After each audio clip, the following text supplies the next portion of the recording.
The Juneau World Affairs Council, in cooperation with 360 North, presents Will China Rule the World? With Ronald Tammen. Tammen is an author and political science professor at Portland State University. His current research centers on China and India's emergence as world powers.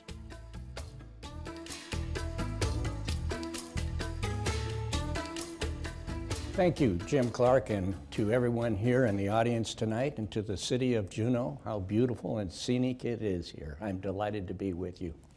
So the question is, will China overtake the United States in economic and military power? Let's not keep the suspense going. The answer is, well, of course they will. First in economic power, and then in military power. So let's look at the facts. China has 1.2 to 1.4 billion people. The United States has 300 million. That means that the average Chinese worker need only be 1/4 as productive as the average US worker for China to have a GDP equal to the United States. Now let's have a show of hands about something. How many of you in the audience think that it's impossible, it'll never happen, that the average Chinese worker is 1/4 as productive as the average US worker? Hands? Everybody thinks that it's quite likely. What would happen if the average Chinese worker is 1/2 as productive as the average US worker? Their GDP would be twice ours. And if they were equal in productive capacity to the United States or Japan or European workers, 4 to 5 times the size of the economy of the United States. Simple math. When will this occur? In 1988, when I first wrote about this, I predicted it would happen in 2015. The Economist magazine study tells us it will happen in 2019. Goldman Sachs thinks it'll be 2027. The World Bank likes 2015 and 2020. Whatever the date, it's now a commonly accepted fact that one day soon, Americans will wake up to the headlines in the newspaper, on their iPads, and on television that say, China overtakes the US in economic power. Their economy has grown 7 times as fast as the US over the past 10 years. Put another way, they've had 30 years of 8 to 10% growth, and we struggle to achieve 3%. That said, China still has a long way to go to catch up with GDP per capita. Right now, GDP per capita income for the US is around $50,000, while China is $9,000. Per capita GDP measures personal wealth. National GDP measures the resources available to the central government for investment in the economy or the military or both. That's why we should keep our eye on both numbers, but particularly national GDP. The Chinese workforce is dynamic and growing. Think of this. They have a floating workforce, not permanent, but a floating workforce of 150 million men. What's the entire workforce of the United States? Anybody take a guess? 155 million. Every day, more inefficient rural workers are becoming more efficient and productive Chinese urban workers. China is building 20 new cities the size of Portland, Oregon, or larger every year. You've probably seen the news reports that a few of them are unoccupied. They're called ghost cities. But the Chinese have a plan to fix that. They're going to move in people from the rural areas. In fact, the greatest migration in human history is about to occur in China, as 400 million rural Chinese are moved, willingly or unwillingly, to cities. There will be 1 billion Chinese living in urban areas by 2030. They will have 221 cities over 1 million in population. How many U.S. cities are above 1 million in population? Somebody like to take a guess? 9. Here's another statistic that astounds me. 21% of China is under the age of 14. Now that doesn't sound like a large percentage, but think of it as an actual number. And the actual number of under 14 individuals in China is greater than the population of the United Kingdom, and France, and Italy, and Germany combined. That's a lot of young workers. Driven by the need for foreign resources and fueled by competition with the United States, the Chinese military is undergoing a sustained, technologically driven growth curve. There are 800 short-range ballistic missiles across the Straits of Taiwan, pointed at Taiwan. The Chinese are developing a second strike strategic force. You remember that term from the Cold War. They could absorb a full attack on Chinese facilities and still retaliate overwhelmingly. They have the second largest defense budget in the world and the largest land army. They have a strategy to protect the sea lanes to the Middle East, to deny Taiwan independence, to exploit the South China Sea, to maintain peaceful borders by force if necessary, and to quell by any means domestic opposition from minority populations, be they Tibetan, Uyghur, Mongolian, or Kazakh. Make no mistake about it, even if China suffers a cataclysmic setback, they will still become the most powerful country in the world. Nonsense, you say. I can hear you. Countries recover from the unthinkable. Consider Germany and Japan. They were defeated in war. They had their countries occupied by foreign forces. They had new forms of government imposed upon them. They suffered huge population losses. They were set back economically with vast destruction of their economic capacity. These were all cataclysmic events. And within 20 years, both countries recovered to their dynamic pre-war growth rates. But wait a minute. Perhaps I'm not being fair in this analysis. After all, there are many renowned experts in government and the academy that argue that China, while continuing to grow somewhat, will fail to become the world's leading power. And I keep an open mind, and I'm willing to be convinced. So I'm going to present all of their arguments for fairness, and so you can hear me out and hear them out. What are these compelling arguments about China failing? Well, the Communist Party is losing support in rural areas and perhaps elsewhere in China. There's criticism of the party, although still muted, creeping into print here and there and on the social networks. Democracy may prevail over time.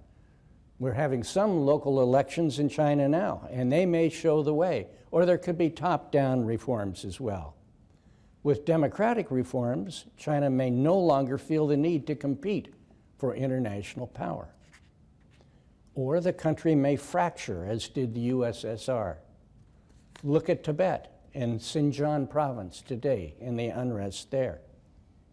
Or an overheated real estate economy could crash, as the housing and occupancy crisis currently portends. Already we see ghost buildings and ghost cities and deserted theme cities.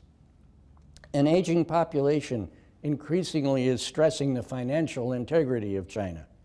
China could go the way of Japan and parts of Europe, with too few supporting too many. By 2020, the ratio of workers to retirees will be 3-to-1, leading to a third of China's population being over 60 years old by 2040. The one-child policy has mandated, in effect, that one child and spouse will end up having to support 4 parents plus grandparents. Healthcare, an enormous problem for China, as there virtually is none at the governmental level. It's an expensive potential drag on the Chinese economy. Pollution. Waterways are polluted. Cities have particulates so thick that visibility is limited to a single block. Forests have been cut down. Animal species extirpated. 8 to 20% of all the arable land in China is contaminated with heavy metals. Many studies indicate that pollution will have significant economic and health consequences for China. And pollution is expensive to remediate after the fact, as we know. Water shortages. Tibetan glaciers that supply China's great rivers are disappearing by 7% a year.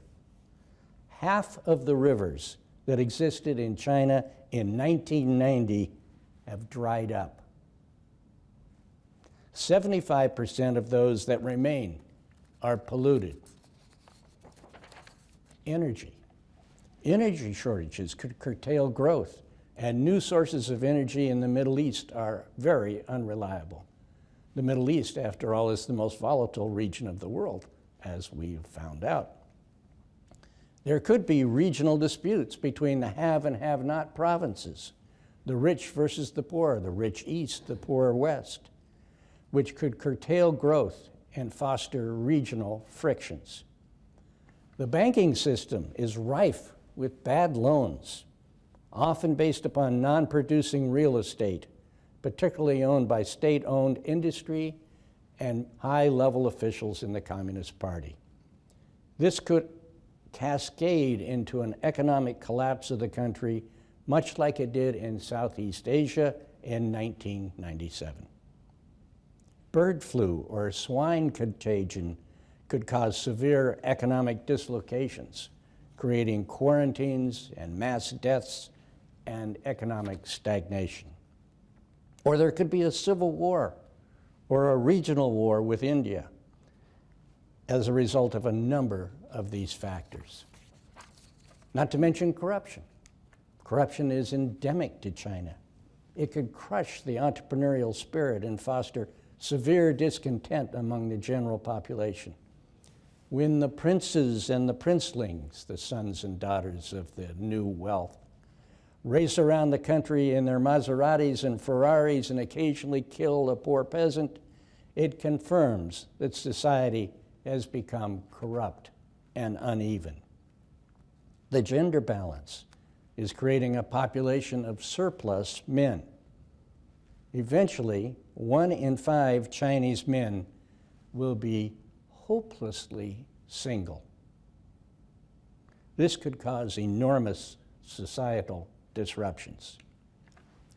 Any one of these challenges could bring down a country, and in concert, they are impossible to overcome.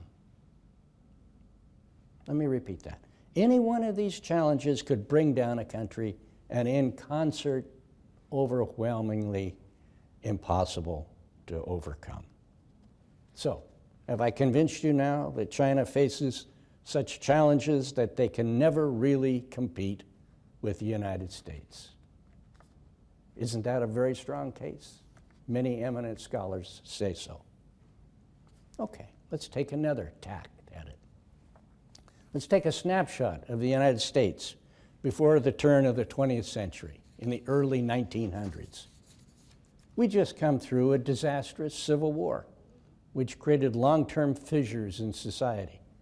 A large regional war which destroyed transportation and agriculture and industry. We were busy polluting our streams and rivers and cutting down entire forests. We were killing off the last of the bison. We were destroying the environment. Smoke covered our northern cities. Rivers were burning with effluent. There were 13 fires in the Cuyahoga River alone beginning in 1868, where the river was on fire. Oligarchs are running the country. Railroad and financial barons. A few wealthy families are controlling production. It is an uneven society. Gould Harriman, Hill, Mellon, J.P. Morgan, John D. Rockefeller, Vanderbilt, Carnegie, John Jacob Astor, all with their own princes and princelings driving around the country in new cars. Vast wealth for a few, poverty for many immigrants and rural Americans. There were race riots in major cities, lynchings in the South. Society was in turmoil. There was severe anti-immigration frictions, religious bigotry, anti-Catholic demonstrations, signs on establishments saying no Jews, no blacks, no Irish, no Germans, no Italians, please. But their terms weren't as polite as those I just used. There was vast corruption at all levels of government. Tammany Hall, big city machines like Chicago, vote buying, corruption of senators and House members and cabinet members and the judiciary and police forces. There were payoffs and bribes galore. Pandemics. There were huge outbreaks of influenza, polio, cholera, dysentery, malaria, TB, typhoid fever, yellow fever. High death rates for children and the elderly. 675,000 people died of the Spanish flu in 1918 alone, 50 million worldwide. Remember Typhoid Mary in 1906? Working in the houses of some of the rich families on the East Coast and passing along typhoid to those family members, which caused the very first revolution in American healthcare. Smallpox, meanwhile, was devastating the Native American population from an estimated 12 million to 237,000 in the early 1900s. Healthcare in the United States?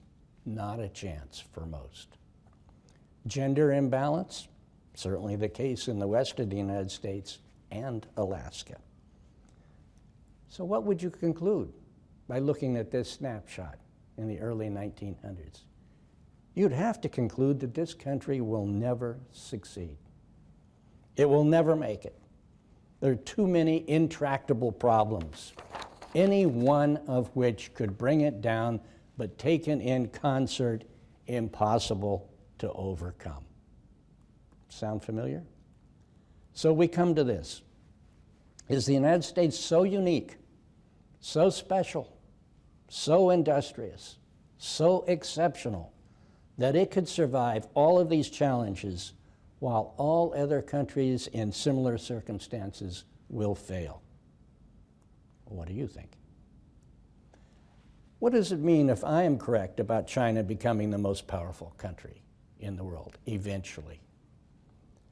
Well, early on, after the collapse of the USSR in 1990, the United States went through a period that I call enemy deprivation. We did not have an enemy on the horizon. But this eventually gave way to two camps regarding China: the conflict versus cooperation, or strategic engagement versus strategic competition, Clinton versus Bush. And more recently, we have President Obama with his pivot toward Asia, which is one of the most important foreign policy initiatives of the post-Soviet era and the least well-known. How are the Chinese responding? They have a slogan: strong economy, strong army. They took that from us. We had a very weak army before World War I and before World War II, but we had a strong economy. We were able to take that economy and turn it into a vibrant, world-class, dominating military. So the Chinese have adopted a page from our American political history, really, by understanding the importance of economic development first. And they're doing other things. They've systematically gone around their country resolving border disputes to help create a launch pad, launching into the international system. And they're doing international posturing with slogans, but these slogans have very clever secondary messages. For example, their non-interference doctrine, saying the country should not interfere in the affairs of another country. And by the way, that means don't interfere inside China. Don't interfere in Hong Kong. Don't interfere with Taiwan. Their slogan about peaceful rising or peaceful development, made to assure neighbors that this growth in power is not threatening. And their regional engagement in multilateral organizations. So what are these Chinese leaders thinking?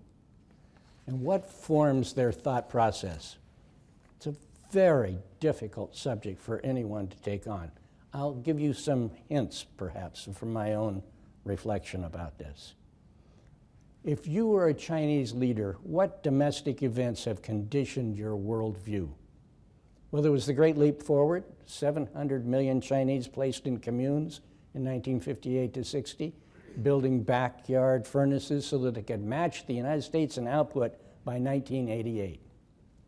There was the Red Guards period from 66 to 76, the Cultural Revolution, that touched almost every Chinese family, including high-level military officials. How would you, as a Chinese leader, view your region? I once went to a military firepower demonstration in southern China in the city of Guilin, the military district of Guilin, and I was taken to their military museum. It was a series of walls. The first wall had pictures of military officers' photographs. And it was explained to me that that wall had photographs of the officers from this unit who had died fighting in Tibet in 1951. And the next wall, fighting in Korea in 50 and 53. The third wall, fighting in Vietnam from 59 to 75. The fourth wall, fighting in India in 1962. The fifth wall, fighting the Soviet Union in 1969, a very bitter battle. And the last wall, fighting the Vietnamese again in 1979. By the way, the Vietnamese acquitted themselves quite well. Now look geographically as this leader. You look north, there's a nuclear power, North Korea, and the United States is ensconced in South Korea. Look west, Russia, a nuclear power that betrayed the revolution. Look south, two nuclear powers, Pakistan and India, plus Vietnam. Look east, and you find the floating Western aircraft carrier called Taiwan, plus hated Japan. So how would we react if Canada and Mexico were hostile and had nuclear weapons, and if British Columbia was an independent country with nukes run by an unpredictable and perhaps irrational leader? You also see things as a leader in China. You see unrest in Tibet and unrest in Xinjiang province. You see foreign hands meddling, the Dalai Lama, Turkey supporting the Uyghurs, radical Islamists, Western religions, cults, the internet, Western concepts of law and human rights, infections all, cancers that must be cut out. You understand the threat of 150 men mobile working force inside China, and you know you have to keep them busy at all costs. You have to keep them employed, and that's why you must have 8% real growth a year for your economy. Otherwise, what do you do with all these men? You see the threat of the free enterprise sector eroding the power of the party, and that, above all else, is unacceptable. You not only see, but you remember. You have good history. You remember the time of troubles, the two opium wars of 1839 to 42 and 1856 to 60, resulting in the unequal treaties, the loss of Hong Kong, humiliation and weakness for China. You remember the Boxer Rebellion of 1900, which brought further humiliation to China, and Western interventions and concessions. You call this something special. You call it a period of swallowing bitterness. You remember the Japanese invasion of Manchuria in 1931, the rape of Nanking in 1937. You remember the Japanese military Unit 37, which practiced vivisection on Chinese prisoners. You remember experiments using chemical weapons, biological weapons, medical experiments on Chinese POWs. You remember the Great Patriotic Civil War and how the Americans sided with the Kuomintang before and afterwards. You remember crossing the Yalu River when your warnings were disregarded by the Americans. More recently, you've been embarrassed to have to back down in a series of crises involving Taiwan. You continue to swallow bitterness, but you have patience because you know your time is coming. So what must the world be ready for? It must be ready for a different set of rules of the road, an Asian-based set of rules. We can follow the money. Chinese investments abroad will be followed by Chinese diplomatic support activity, which in turn will be followed by Chinese military support. There's already evidence of this in the Middle East. And what is the best we can hope for? We can hope that Chinese leaders become socialized into the existing international system in such a way that little will change when their power increases exponentially, much as what happened when the United States assumed the mantle of world leadership from the United Kingdom.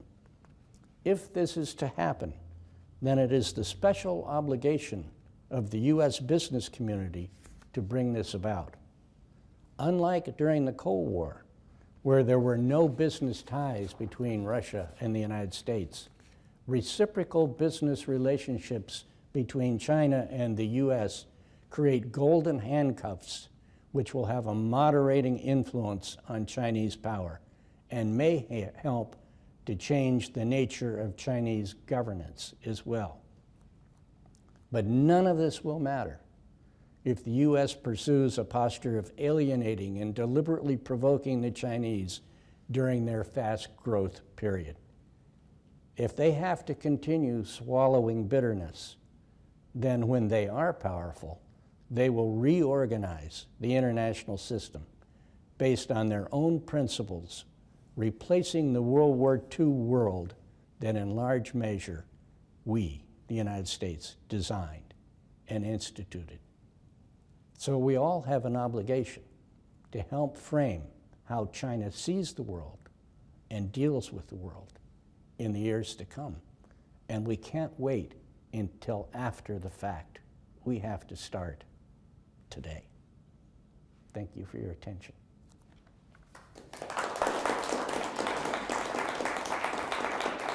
I'll be glad to take any questions on this or, frankly, any other subject. Please go to the microphone and.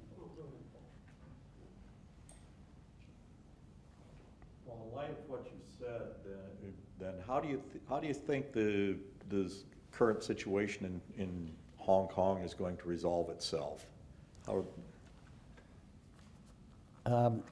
It appears to me that the officials in Hong Kong are going to wait this situation out because the consequences of taking action are too dire. No one wants a second Tiananmen Square. But on the other hand, Chinese leaders do not want this infection to spread to the mainland. There's already evidence that there are gatherings in Macau, another special administrative area, and there have been demonstrations in Taiwan. If this were to spread to some mainland traditional Chinese city, then I think the reaction by the leadership of China would be much more forceful.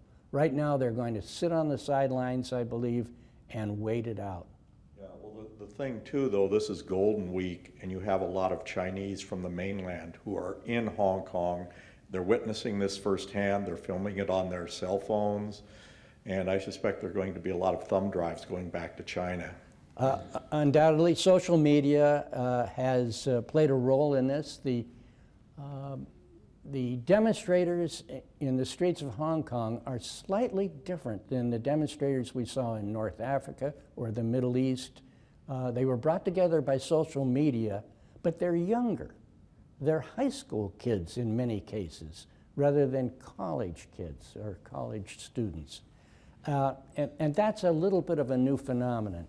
So we'll have to wait and see as well if the leadership of China decides to take forceful action.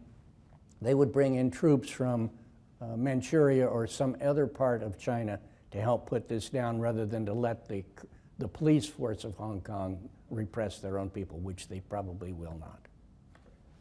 Thank you.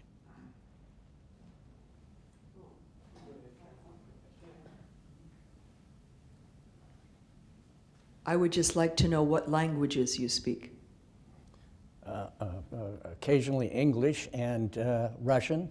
When I went to school, I was the middle of the Cold War, and so there was a focus on Russia, which I had, but I had a lingering feeling that we were not conducting our strategic thinking properly, that Russia wasn't the long-term problem, because the Russian economy was going like this and ours was going like this, and the gap was widening. And I said, if the gap is widening, something is going to break along the line somewhere. So Russia, I did not think was the problem.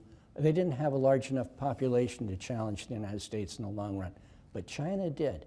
And so I gave a version of this speech in 1988, and you know, I would start off in the first two rows of people would get up and leave in protest, and I would get through the middle of my speech, and the second two rows would get up. Finally, there was just this one gray-haired lady in the back sitting in my audience, and I said, "Well, Mom, how did I do?" And she thought I did very well, of course. It was unpopular to talk about China in those days, but I intuitively realized, and I studied under a great professor who had similar ideas, that the world needed to focus even then, long-term on China because of the potential that they had compared to any other country on earth except India. And India's a topic for another day. So do you speak Mandarin or Chinese? Or Just a social politeness, and probably not very well at that. But I should. And if I were starting all over again, I would. I would buy RMB, and I would study Chinese. So several decades ago, when the United States changed our recognition under the leadership of Tricky Dick, as we called him then, and acknowledged reality, we didn't exactly throw Taiwan under the bus. It's more like we put it on the bike rack. But it's obviously an unstable situation. What's the long-term or in medium-term outlook for Taiwan? Well, Taiwan is a flashpoint for the Chinese. I've gone on a number of diplomatic missions to China, and quite literally, when you would get off the plane and come down the gangplank on the plane, your minder, the military officer that was assigned to be your escort, would start whispering in your ear something like the following: "You must understand that China will pay any price, will make any sacrifice, will lose as many people as necessary to make sure that Taiwan stays a part of mainland China." This is the most serious geographic issue for the Chinese. It's become quiet in the last few years because the movement for independence in Taiwan has dissipated, and the political parties have seemed to incorporate that with some degree of aplomb. The long-term solution is going to be some sort of two entities, two different government structures, one country. And that's where we're headed with it. I once made a proposal in Taiwan that both sides should take some confidence-building measures. The Taiwanese should send military officers to serve in the military units across the Straits of Taiwan, and the Chinese mainland should send military officers to serve with the Taiwanese forces on Taiwan and Quemoy and Matsu Islands. It was taken seriously. I think it's something like that would help in the long run to tamp down the tensions in the Taiwan Straits. But it is the number one flashpoint between China and the United States in the long run. If we were to engage into conflict with China over Taiwan, Right now, we have the military capability to be successful. But it would forever taint the way the Chinese think about the United States. And there would be no hope of rapprochement after that, none, for 40 or 50 years, because their memories are long and they would not want to swallow bitterness again. So it's a very important question and must be dealt with very delicately. After all, Taiwan's a functioning democracy, and it's not something you want to willingly give up. So you have to protect their rights. It may be that Taiwan, in the long run, maintains its economic independence, but gives up its foreign policy to the mainland, and a shared national security responsibility between the two. Very delicate, difficult to do.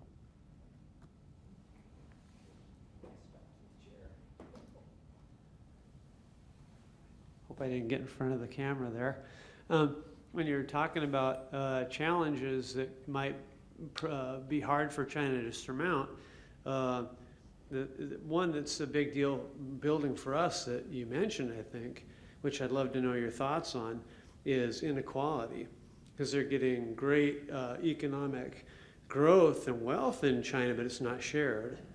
And kind of a related topic, the other thing that comes to my mind that might be a big challenge existentially for China is an internal leadership crisis.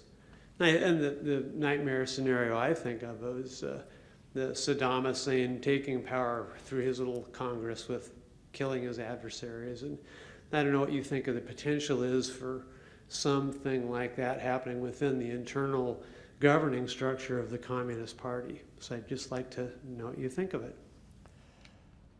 The inner workings of the Communist Party in China remain something of a black box to all observers. We think we know a good deal about it, but what we're operating on is hearsay, second and third party renditions of what happened behind closed doors. There does seem to be check and balance within the party at the highest level. There's no one leader in recent years that has had absolute authority to make radical changes in their policy. The military still has a significant say, although they've been eclipsed by the civilian leadership over the last 10 years.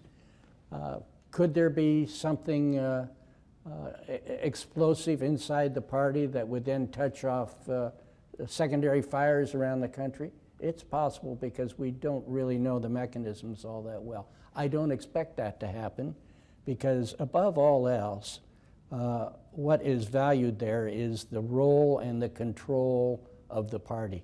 And the party will always make a self-interested decision about what is good for the party, even over what is good for the nation. And that's traditionally been the case, because the party is the vanguard of thinking and it knows best.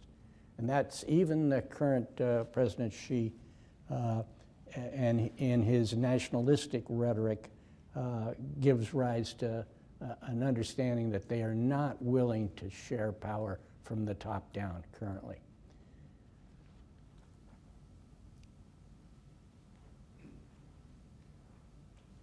Sir, thank you for your cogent remarks about China. I appreciated that.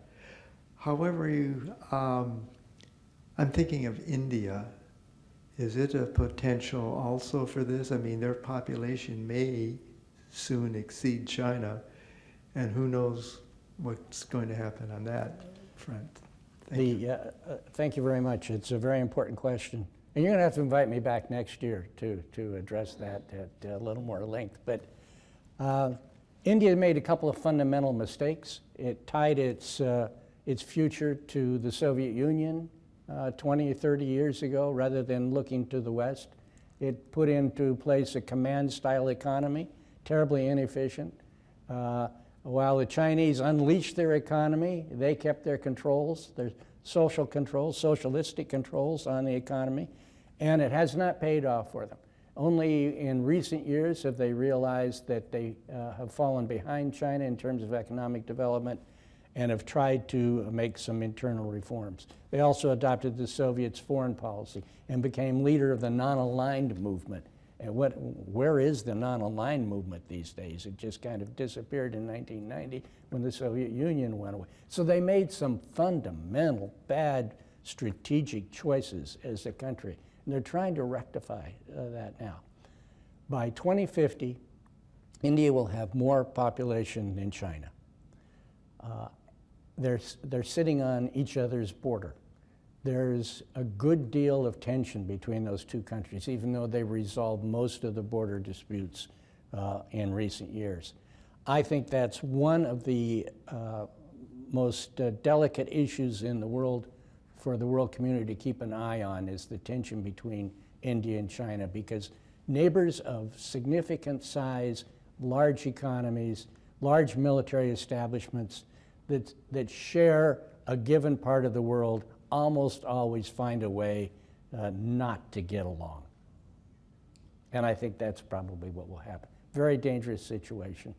And the United States needs to make sure it has an extremely good relationship with India, which it has not had over time. It's very important because of the rise of China. Thank you for coming to visit us in Juneau and share your knowledge.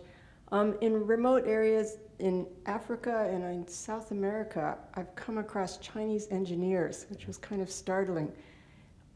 Does China have enough resources of its own to accomplish what we're talking about, or is it dependent on going into other countries and exploiting their resources? The latter, clearly. And they've been doing it in the Middle East for 10 years. About 3 years ago, I went to the Middle East to brief a couple of governments about the penetration of the Middle East economically by China and India. People don't realize that India is also involved in signing up long-term oil, natural gas agreements in the Middle East. And the Chinese, in thinking even farther down the field, have begun to buy agricultural land in Africa and securing rights to rare minerals that are needed for manufacturing in Africa. The Chinese have no inhibitions about dealing with countries with terrible human rights problems. The economy is first and has the highest priority for the country. So they'll deal with anyone, sign a lease with anyone, and will send their engineers, their workers, just average Chinese workers, off to build dams and roads in these countries in order to secure a toehold in them for economic reasons. And once they have an economic relationship with those countries, they're going to protect it. And you protect it first, as I said a little earlier, with diplomatic activity. You beef up your embassy, you support that country in votes of self-interest for that country in the United Nations and other places, and you then, as a country, support your diplomatic activity with military activity. You send your fleet over there as a demonstration of support if necessary, and you build a blue water navy, you build a rapid reaction military force that can reach out to any place in the world. That's coming. And that's coming because the Chinese have these widespread, worldwide economic interests. We did the same thing. How do you see the U.S. pivot toward Asia, and what are the implications of that on your analysis? I think the strategy of a pivot toward Asia was a brilliant move, but has been overcome by events in the Middle East, because our focus is still and remains still so solidly on the Middle East. We lurch from one crisis to another, and yet the pivot toward Asia is the most important long-term theme that needs to be carried out, which means reassuring our allies that Chinese growth will not be threatening because we will still be there. Imagine that you're a country living in the neighborhood of China, and China is growing so rapidly, well, you're going to be nervous about this big brother next to you, and what will it do sometime in the future. So you need the reassurance that you have an ally somewhere in the world that is going to give you some support. That's what the pivot was designed to do, without directly challenging the Chinese and without telling the Chinese that what we're trying to do is to encircle them, because that would inflame our relationship with them. So it was building on existing relationships and reassuring countries there that the United States is not withdrawing from Asia, but is going to redouble our efforts there, overcome by, tragically, by events in the Middle East.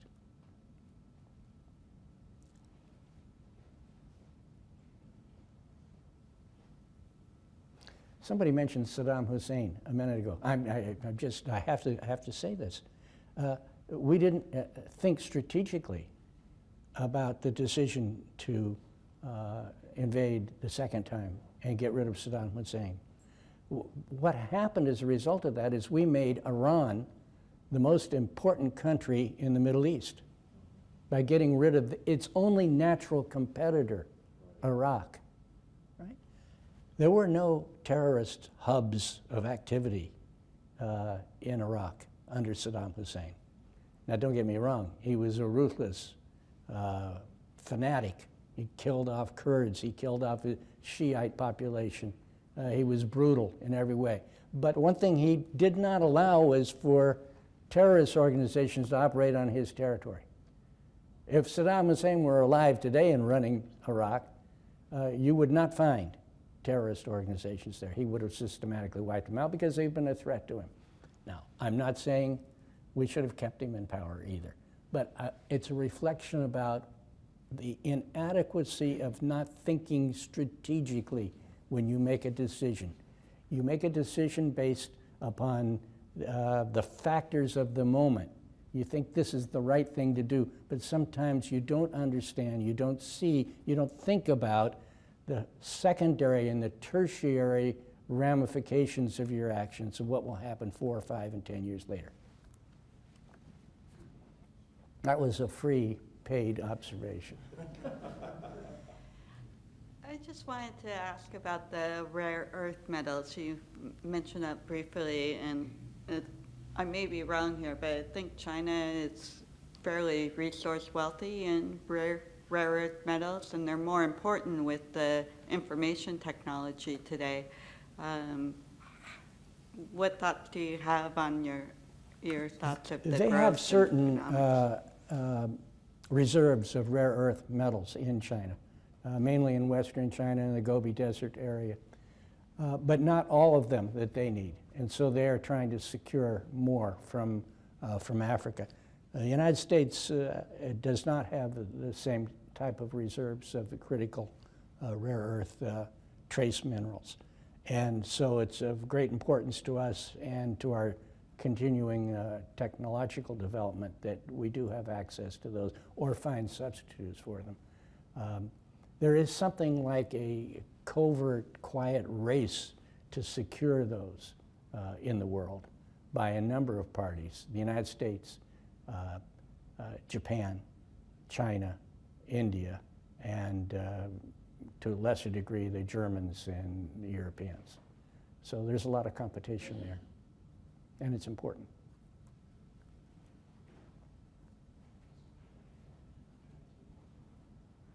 I had a follow-up question on, you're mentioning that the biggest threat you thought was India, but I'm just curious why you weren't as worried about Russia. Years ago I had read someone who convinced me it seemed reasonable that because of the rising economic power and their vast population advantage, they might want to gobble up some of the land over history they've lost to Russia.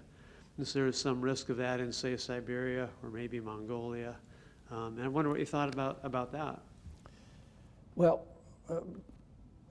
in 1990, when Russia imploded, it lost 1/3 of its population, 1/3 of its or more of its productive capacity. It lost ICBM bases and atomic energy facilities in the Ukraine and Kazakhstan. And it's never really recovered from that. Coupled with the fact that it has a population that, a certain segment of its population that is drinking itself to death. And I say this quite literally because the data is in that Russian men are declining in longevity year by year for health reasons and because of the breakdown of the health system and a number of other societal issues. So I don't see the Russians as a global threat to anyone at this time. Now, they certainly are a regional threat, as we've seen in the Ukraine and associated areas. They can tamper, they can probe and prod, they can cause problems and anxieties and headaches, but they can't challenge another country outright. They don't have the productive capacity for it, and they do not have the population that will ever put them into the category of being able to compete with either India or China. My view. I'm sure Mr. Putin probably feels. The other corollary was, what were your thoughts on an accidental war in South China Sea with Japan? I know that's been kind of a flashpoint. The growing importance of China in that part of the world is going to make countries in the area nervous, and some of those countries are going to say, well, it's time for us to switch allegiances and to move toward China. Others, including Japan, are going to reinforce the relationship with the United States and move more toward the United States. So I think we'll see a closer relationship develop over time with Japan, which is very important. I don't foresee the Chinese wanting to engage in military combat with Japan, despite the fact that they don't like them very much. They don't like the Japanese very much because of some of the things I talked to you about earlier. But they want to secure their economic development rights without open conflict. Open conflict sends the wrong message to all the countries that live in that part of the world. Now, the last thing I'll say about it is that they can whip up xenophobic feelings about Japan in 24 hours. If the leadership says something about Japan, the streets can be filled with Chinese overnight, and not just because of party loyalty, because there really is this feeling of animosity toward the Japanese people that may not go away until another generation occurs. So I don't see warfare occurring there. I do see a lot of significant tension over time. Would you comment on relations of some of the border countries with China, Vietnam, Korea, and both North and South?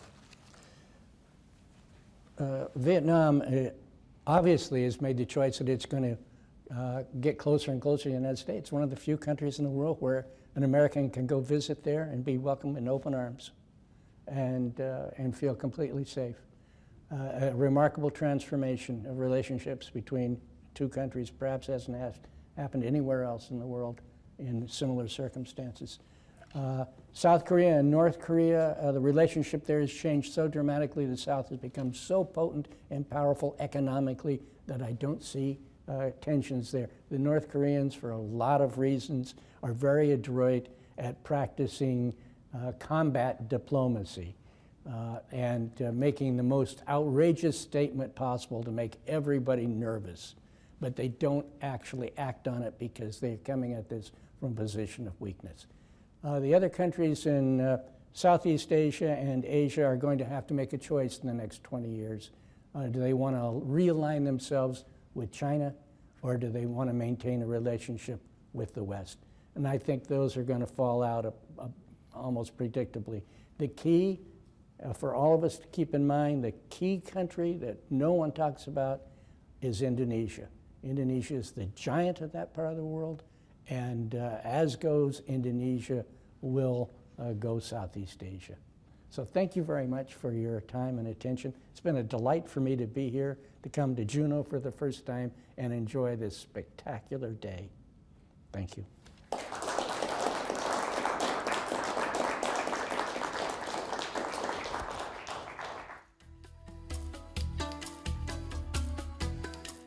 That was Ronald Tammen speaking about China's emergence in this Juneau World Affairs Council presentation, produced in collaboration with 360 North. It was recorded on October 1st, 2014 at 360 in Juneau, with support from GCI, Alaska Electric Light and Power Company, Wastman & Associates Incorporated, Coeur Alaska Incorporated, Hecla Greens Creek Mining Company, Sea Alaska, and Alaska Power and Telephone.